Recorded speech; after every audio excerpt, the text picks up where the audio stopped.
हाय मेरे beloved students.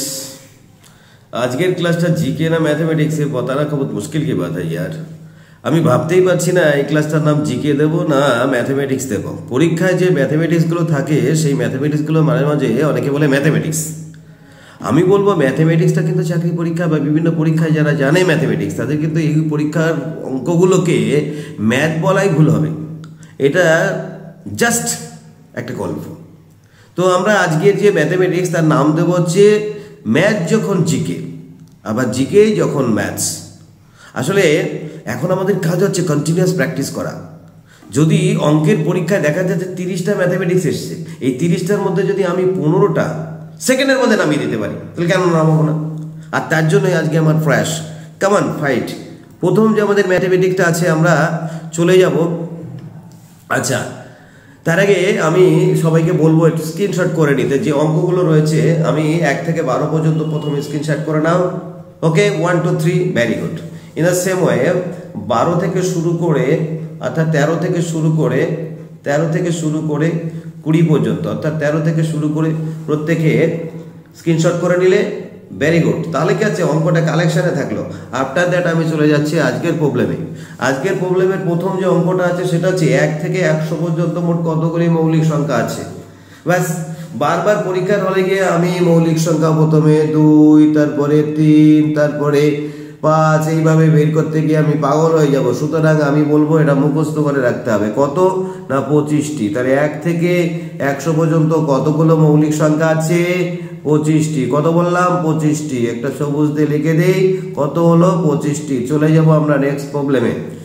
কোন সংখ্যা থেকে সংখ্যাটির অনন্য বিয়োগ করার পর 0 হলে সংখ্যাটি কত? দেখো, এইটা করার আগে আমি কতগুলো বেঈমানি বলবো। রাত দিন 24 ঘন্টা তোমরা সবাই বেঈমানি করছো, আমরা সকলে মিলে বেঈমানি করছি।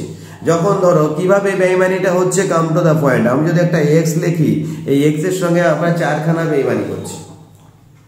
বাপরে বাপ, এই অঙ্কের মধ্যেও কি বেঈমানি হয়? এটা প্রথম শুনলাম স্যার। এটি বলছেনটা কি? বলি হ্যাঁ, ইয়েস বলছি। যেমন ধরো সেই x এর মধ্যে তুমি বেঈমানি করবে আর আমি বলবো না? অবশ্যই বলবো। দেখো এই যে xটা যেটা হলো, দেখো এই x এর সঙ্গে যদি আমি x যোগ করি, x এর সঙ্গে একটা x যোগ করলাম তাহলে কত হবে? 2x। আগে নেই, তার মানে এই x এর সঙ্গে একটা 1, এই x এর সঙ্গে একটা 1 আছে। তো এই 1টা কি লিখেছি? লিখিনি। গেল 1 নম্বর বেঈমানি। চলে আসি আমরা 2 নম্বর বেঈমানিতে। 2 নম্বর বেঈমানিতে চলে যাই। এই x এর টু দি পাওয়ার একটা, অর্থাৎ আমি যদি এরকম করি, এই x টু দি পাওয়ার একটা 1 আছে। वो कैसे पता चला? क्योंकि x এর সঙ্গে যদি আমরা x স্কয়ার যদি গুণ করি তো क्या हुआ? আমরা জানি গুণ করলে কি হয়, গুণ করলে পাওয়ার কি হয়? পাওয়ার যোগ হয়ে যায়। তাহলে 1 আর 2 যোগ করে তো কত হলো? x টু দি পাওয়ার 3। তার মানে x এর যে পাওয়ার ছিল সেটা আমরা 1 লিখিনি। 2 নম্বর বেঈমানি। এইবার কি দাঁড়াচ্ছে? যদি এরকম হয় 3, অর্থাৎ 3 নম্বরে x, অর্থাৎ x টাকে যদি একটা কাজ করি, এই যে x, এটা আছে x, এই x এর নিচে জানো তো একটা 1 আছে, এটা আমরা লিখিনি। কিভাবে বললাম? কারণ এই x টাকে যদি আমি অনন্যক করি তাহলে কত হবে? 1/x। অনন্যক কাকে বলে? সংখ্যাটা নিচে যা আছে উপরে দেবো, উপরটা নিচে দেবো। এদার কামাল উদার। তার মানে নিচে একটা 1 ছিল, এই আমরা লিখিনি। তাহলে বেঈমানি নাম্বার 3। আর একটা বেঈমানি আছে কিন্তু, সেটা হচ্ছে এখানে ক্লিয়ার হয়ে যাচ্ছে, আমি লিখে দিচ্ছি শুধু। কি না, এইখানে দেখো মনে রাখতে হবে যে প্লাসটা x তো পেয়ে গেলাম, ওকে, কিন্তু এইটা প্লাস না মাইনাস এটা কিভাবে বুঝবো আমি? এই প্লাসটা কিন্তু আমি লিখিনি। তাহলে আমরা দেখলাম যে এই যে x লেখার সময় যে xটা আমি লিখছি, এই x এর সামনে যে একটা প্লাস এটা লিখিনি। এটা হচ্ছে 4 নম্বর বেঈমানি। তাহলে বেঈমানি দিয়ে আমরা কমপ্লিট করলাম। 1 নম্বর বেঈমানি, অর্থাৎ সামনে 1 গুণ আকারে লিখিনি। 2 নম্বর বেঈমানি, আমরা x এর সঙ্গে পাওয়ার লিখিনি। 3 নম্বর বেঈমানি, x এর নিচে একটা 1 আছে সেটা লিখিনি। আর 4 নম্বর বেঈমানি, x এর সামনে একটা প্লাস আছে লিখিনি। এই বেঈমানি নয়, এটা আমরা জানি তাই লিখি না। কিন্তু এই জানা জিনিসও আমাদের মাথায় থাকে না যখন চাকরি পরীক্ষা যায়। আমরা এবার চলে যাই আমাদের মূল অঙ্কে। বলছে কি, কোন সংখ্যা থেকে যদি সংখ্যাটির অনন্য বিয়োগ করা হয় এবং বিয়োগ করার পর 0 হয় সংখ্যাটি কত? এই পৃথিবীর ইতিহাসে একমাত্র 1ই আছে, একমাত্র 1ই একটা সংখ্যা, যে সংখ্যাকে উল্টালে কেবলমাত্র 1 পাওয়া যায়। এই পৃথিবীর যে একটাই সংখ্যা আছে যে 1, যার অনন্য একটা পূর্ণ সংখ্যা হয়। আর নতুবা পৃথিবীর সমস্ত সংখ্যা, যত সংখ্যা আছে সব সংখ্যায় অনন্যক হবে কি? অনন্যক মতলব রেসিপ্রোকাল। রেসিপ্রোকাল কি হবে? যেমন যদি 2 হয়, এই 2 রেসিপ্রোকাল কত? 1/2। এটা যদি 3 হয়, 3 রেসিপ্রোকাল কত? 1/3। এই পৃথিবীতে একটা সংখ্যা যে বিরল সংখ্যা, সেই সংখ্যাকে আমরা বলি সহযোগী সংখ্যা। কি বলি সংখ্যা? সহযোগী সংখ্যা। এই সংখ্যা নিজের কোনো দাম নেই, কিন্তু সে অন্য সংখ্যায় গেলে পরে মারাত্মক হয়ে ওঠে। এমন ধরে একটা শূন্য, এই দুটো শূন্য, এই আর একটা শূন্য, কোনো দাম নাই, তার সামনে একটা 1 দিয়ে দাও, ব্যাস 1000 টাকা। কে দেবে? কেউ দেবে না। অর্থাৎ 1 দেওয়ার সঙ্গে সঙ্গে। তাহলে শূন্যটা কি? এই বলো তো দেখি, শূন্য উল্টালে কত হয়? শূন্য উল্টালে কিন্তু মাথায় রাখতে হবে, শূন্য নিচেও কিন্তু একটা 1 আছে। इसका मतलब 1 কে কি করতে হবে? এই 1 কে যদি আমরা উল্টাই, উপরে 1 নিচে 0, অর্থাৎ কোনো কিছু দিয়ে শূন্যকে যদি ভাগ করতে চাই, এমন কি আছে গুণ করব? কিছুই গুণ করে কিছু পাওয়া যাবে না। তাই শূন্য কোনটা হলো? অসংগত হয়। কে হয়? অসংগত, মানে ইনফিনিট হয়। চলে যাই আমরা পরের অঙ্কে। 1 থেকে 100 লিখতে মোট কতগুলি চাল লিখতে হয়? 1 থেকে 100 লিখতে মোট কতগুলি চাল লিখতে? Very very important factor, very very important factor. আমি একটা জিনিস দিয়ে আমি পরিষ্কার বুঝিয়ে দেবো। 1 থেকে 4 লিখতে কতগুলো? 100 লিখতে যাব, তার মধ্যে কটা 4? 4 প্রথমে, তারপরে 14, তারপরে 24। মনে মনে স্যার এত করছেন কেন? আমি একবার করে দেই, বাকিটা তোমাদের ক্লিয়ার হয়ে যাবে। তারপরে কত? তারপরে 34, তারপরে 44। 44 তো ডান দিকে নাই, আমাকে দেখাতে হবে কেবল ডান দিকে আছে। ডান দিকে যারা 4 আছে তাদের লিখছি। 44-এর পরে কত? 44-এর পরে 54, 44-এর পরে 54, 54-এর পরে 64, 64-র পরে কত? 74, 74-এর পরে 74-এর পরে কত? 74-এর পরে 84, 84-র পরে আমি এটা পরিষ্কার করে লিখি তোমাদের। সেটা হচ্ছে প্রথম থেকে লাইন অনুযায়ী না লিখলে কিন্তু সমস্যা হয়ে যাবে। অর্থাৎ আমরা পরিষ্কার করে লিখি। সেটা হচ্ছে যেমন ধরো প্রথমে হচ্ছে কত? প্রথমে হচ্ছে 4, তারপর হচ্ছে 14, তারপরে হচ্ছে 24, তারপরে হচ্ছে 34, তারপরে কত? 44, তারপরে কত? 54, তারপরে কত? 64, তারপরে কত? 74, তারপরে কত? 84, তারপরে কত? 94। তাহলে এখান থেকে আমরা পরিষ্কার দেখতে পাচ্ছি সেটা হচ্ছে এই 4 থেকে শুরু করে 1, 2, 3, 4, 5, 6, 7, 8, 9, 10, অর্থাৎ 10টা 4 আমি পেয়ে গেলাম। এখানে 44-এর জায়গায় কেন 2 জায়গা হলো এইবার বোঝাচ্ছি। ডান দিকে যদি দেই, প্রথমে হচ্ছে 40, অর্থাৎ কি দাঁড়ালো না? প্রথমে হচ্ছে 40, অর্থাৎ আমরা এখানে 40 বোঝালাম, 40 বসিয়ে দিলাম। প্রথমে হচ্ছে 40, প্রথমে কত? 40, তারপরে 41, তারপরে 42, তারপরে 43, তারপরে 44। এখানে হলো ওর, এখানে হলো ডান দিকের জন্য, আর এখানে হলো বাঁ দিকের জন্য। Very good. তারপরে 45, তারপরে কত? তারপরে 45, তারপরে 46, তারপরে 47, তারপরে 48, তারপরে 49। অর্থাৎ আমরা এখান থেকে পরিষ্কার বুঝতে পারছি সেটা হচ্ছে যে এদিক থেকে 4 আছে 10 খানা, 1, 2, 3, 4, 5, 6, 7, 8, 9, 10। আবার এদিক থেকে একইভাবে আছে 10 খানা, 1, 2, 3, 4, 5, 6, 7, 8, 9, 10। তাহলে 10 আর 10 কত হলো? 20। 10 আর 10 20। তাহলে 1 থেকে 100 লিখতে মোট কতগুলি চাল লাগে? 20টা। কতগুলি চাল লাগে? 20টা। Very good. তো চাল লাগে 20টা, তাহলে চাল লাগে 20টা। তার আগে ভালো করে জানা দরকার, শুধু 4 নয়, 2 যদি লাগে 20টা, 3 লাগে 20টা, 4 লাগে 20টা, 5 লাগে 20টা, 6 লাগে 20টা, 7 লাগে 20টা, 8 20টা, 9 20টা। এর মোট কয়জন হলো? 1 2 3 4 5 6 7 8 8টা। এই 8টা প্রত্যেকে কটা করে আছে? এই 8টার প্রত্যেকটা আছে কত করে? 20 করে। তাই 20 ইন্টু 8 অর্থাৎ আমরা মোট লিখলাম কতটা না 160টা। এই 160 আমার কান পে আ যায়গা बाद में। তাহলে কতটা কাজে লাগবে? 160 আমি রেখে দিলাম এখানে। নেক্সট পরবর্তী অঙ্কে চলে যাই। 1 থেকে 100 লিখতে মোট কতগুলি অঙ্ক লিখতে হয়? এইবার সমস্যার সমাধান আমার হয়ে যাচ্ছে। কিরকম না আমাকে মাথায় রাখতে হবে, এইটা আমি পরে করি, পরের অঙ্কটা করে নি আগে নাকি। 1 থেকে 100 লিখতে মোট কতগুলি 1 লিখতে হয়? 1 থেকে 100 লিখতে মোট 1 লাগার কথা হচ্ছে কত? 20টা। কিন্তু আমরা জানি কি না 100 লিখতে গিয়ে আবার এক্সট্রা একটা 1 লিখতে হয়। সো দ্যাট 1 লাগবে কটা? 1 লাগবে হচ্ছে 21টা। কটা লাগবে? 21টা। তাহলে এখান থেকে আগে 60টে পেয়েছিলাম 160 আর 1 লাগলো 21টা। তাহলে যোগ করে কত হলো? 181টা। চলে যায় পরবর্তী অঙ্কে। পরবর্তী অঙ্কে 1 থেকে শুরু করে 100 পর্যন্ত লিখতে মোট কতগুলো শূন্য লাগে? আমরা জানি যে 10 20 30 40 ऐसे लिखते लिखते मेरे को 100 भी लिखना पड़ेगा, लेकिन 100 এর মধ্যে আমি 10 পাবো না। 100 এর মধ্যে 10 অর্থাৎ 100 পাবো, সেখানে দুটো শূন্য লাগবে। তাহলে একটা এক্সট্রা লাগেগা। তাই আমাদের কাছে ক্লিয়ার হয়ে গেল। আমরা কি বুঝলাম? যে এখান থেকে আমাদের কাছে ক্লিয়ার হয়ে গেল সেটা হচ্ছে যে আমাদের মোট লাগবে কি অর্থাৎ 11টা। মোট লাগবে কটা? 11টা। তাহলে 11 আর 1 লেগেছে 21 আর 2 থেকে শুরু করে 9 পর্যন্ত লিখে গেছে কত? 160। তাহলে আমরা দেখলাম যে তাহলে কি দেখলাম? তাহলে আমরা পরিষ্কার বুঝতে পারলাম সেটা হচ্ছে কি না 1 থেকে 100 পর্যন্ত লিখতে মোট 192 খানা ডিজিট। ডিজিট मतलब অঙ্ক লিখনা পড়েগা।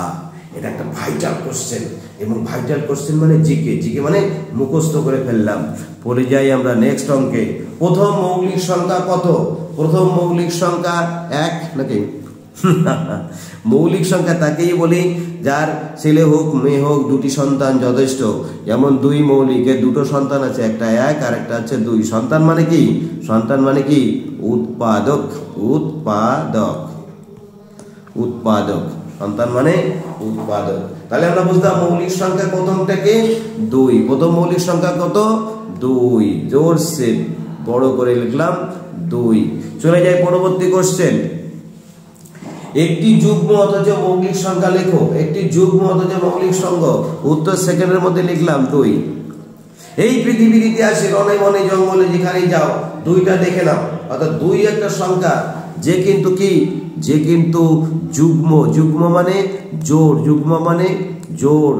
লেকিন এই সংখ্যাটা হচ্ছে কি এটি আমরা মৌলিক, কিউকি সন্তান হচ্ছে 2 আর 1। আমি বললাম যাদের দুটি উৎপাদক থাকে তারা মৌলিক হয়।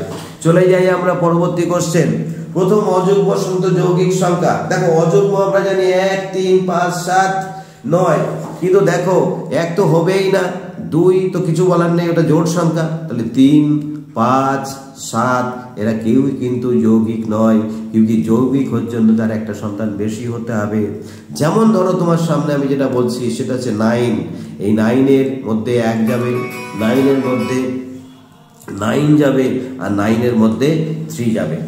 তাহলে যেহেতু এর 3টে সন্তান আছে তাই এ কি হবে?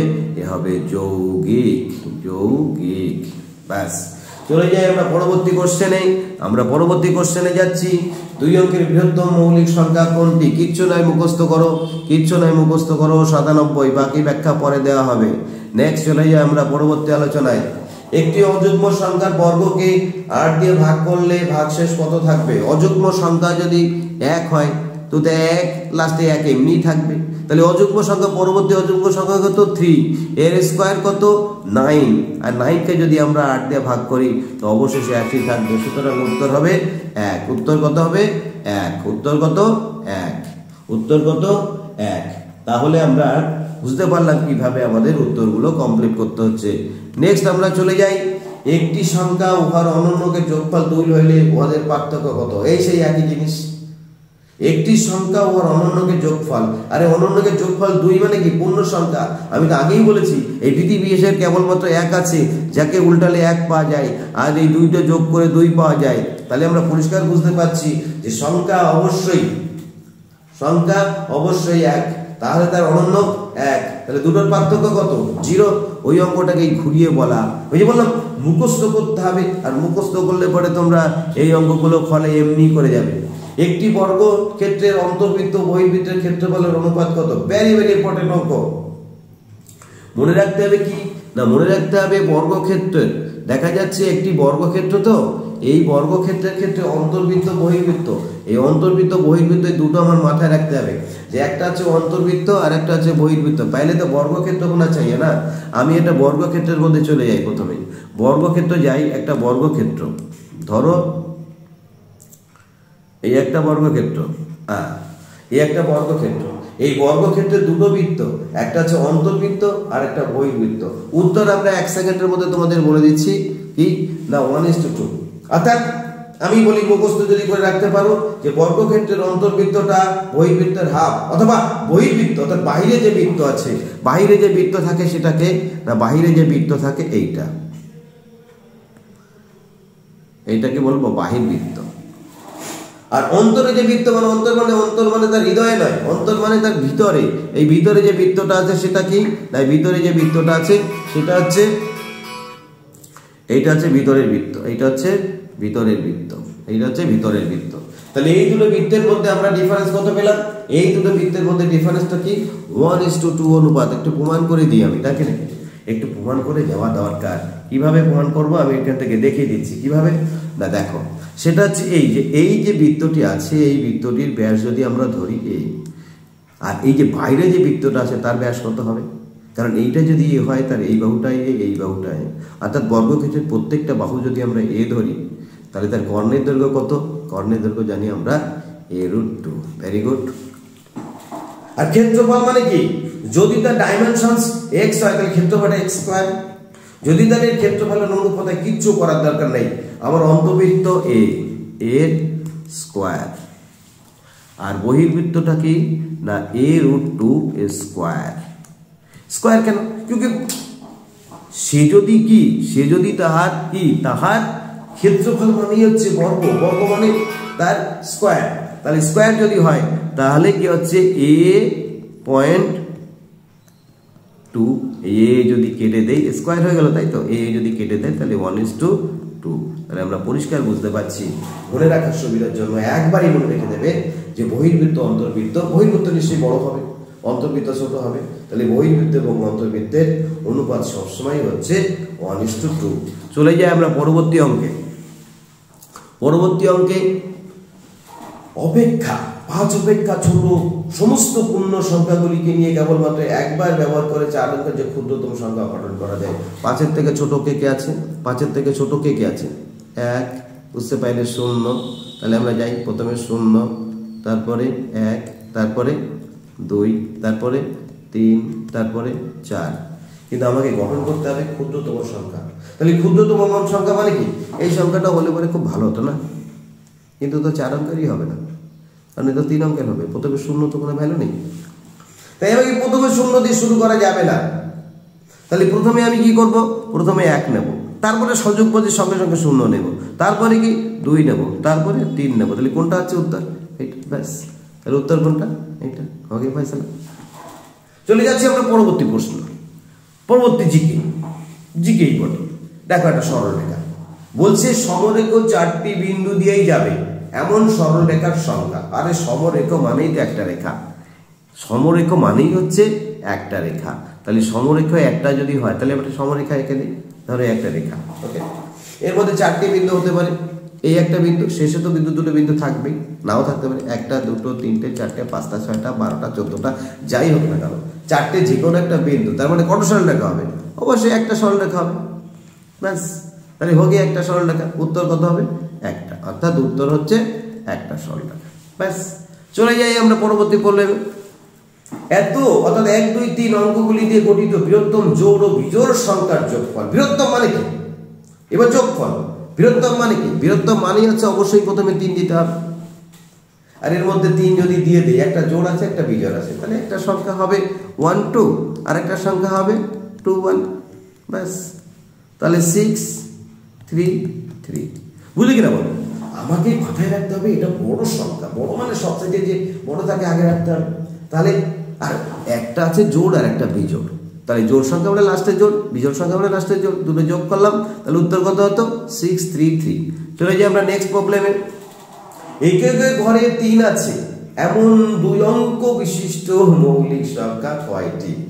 মুখস্থ করো, মুখস্থ করো। উত্তর হবে 6টি। বাড়িতে দেখে নিও। মৌলিক সংখ্যা 3, তারপরে 13, তারপরে 23, তারপরে 33 হবে না, তারপরে 43, তারপরে 53, অর্থাৎ সবকিছু মিলিয়ে আমাদের মোট হচ্ছে 6টি। মুখস্থ করিয়ে দিলাম। কত উত্তর হলো? 6টি। 6 মনে নেই কোনো ভয়। এইবার তোমাদের একটি ঘনকের কয়টি শীর্ষবিন্দু ও কয়টি তল আছে? বাহ, ভেরি। এই তো কতবার প্রাইমারিতে পরীক্ষা, স্যার মাঝে মাঝে বিভিন্ন রকম, এমনকি ডব্লিউবিসিএস পরীক্ষা পর্যন্ত থাকে। তাহলে আমাদের তো কভার করতে হবে, আমাদের তো চাকরি চাই না? তাহলে নিজেদের সেটা কভার করে রাখতে হবে। দেখো এই যে ধরো একটা আমরা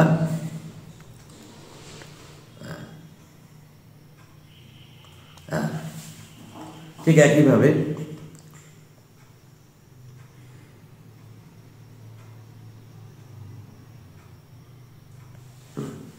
এইবার দেখো এই দুটোকে যুক্ত করলাম, এটাকে যুক্ত করলাম, এটাকে যুক্ত করলাম, এটাকে যুক্ত করলাম। আচ্ছা, এবার একটা কাজ করি, ভিতর থেকে মুছে দিই যাতে আমরা বুঝতে পারি এটা একটা। এই যে বর্গক্ষেত্রটা পেলাম, এর কটি তল আছে? তলটাকে দেখে নিই, কটা তল? 1 2 3টে, ওপাশে একটা 4টে, ওপাশে একটা 5টা, আর নিচে যেটা বসে আছে তার অর্থাৎ তল কটা? 6টা। আরে বাবা 6 হতে যারা লুডোর গুটি খেলে তারা জানে যে 1 পরে, 2 পরে, 3 পরে, 4 পরে, 5 পরে, 6 পরে, তাহলে তল কটা? 6টা। আর বিন্দু কটা? বিন্দুটা আমি দেখি। বিন্দু মানে কৈনিক বিন্দু। যেমন ধরো আমার সামনে কে কে আছে? এই একটা আছে, এই একটা আছে, এই একটা আছে, এই একটা আছে, উপরে 4টে।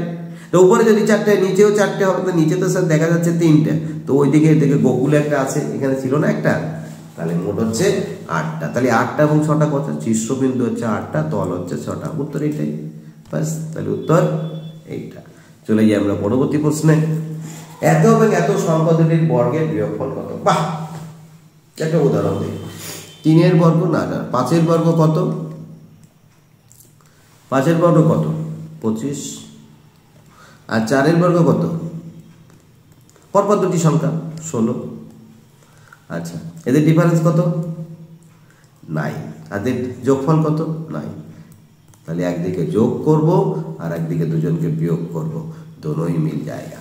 তাহলে বলছি এত এত সংখ্যা দুটির বর্গের বিয়োগফল, এই এদের বর্গের বিয়োগফল মানে কি? এদের যোগফলের সমান। তাহলে কত হচ্ছে? 8 দুগুণে 16, 17 7, 9 দুগুণে 18 19, অর্থাৎ 197। আমি কি করলাম না, আমি পরিষ্কার কি করলাম না, আমি স্রেফ কি না, স্রেফ একটাই কাজ, সেটা হচ্ছে 98টাকে যোগ করলাম কতর সঙ্গে? 98টা যোগ করলাম কতর সঙ্গে? 99তে। এই দুটো যোগ করে কত পেলাম? 197, 197। ব্যাস, ওকে পয়সা। চলে যাই আমরা লাস্ট অঙ্কে। লাস্ট অঙ্ক করার পরই আমরা লাস্ট অঙ্কে চলে যাই। লাস্ট অঙ্কে কি আছে? প্রথম 25টি বিজোড় সংখ্যার গড়। তো বিজোড় সংখ্যার গড় বের করার আগে বিজোড় সংখ্যার সমষ্টি তো জানা চাই। গড় কাকে বলে? আগে সমষ্টি। তাহলে বিজোড় সংখ্যার সমষ্টি হচ্ছে n স্কোয়ার, আর গড় হচ্ছে বাই n।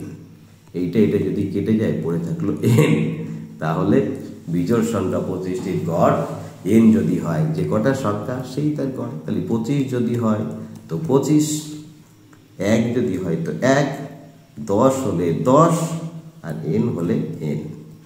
ওকে পাইছিলাম। তাহলে 25টি বিজোড় সংখ্যার গড় হলো কত?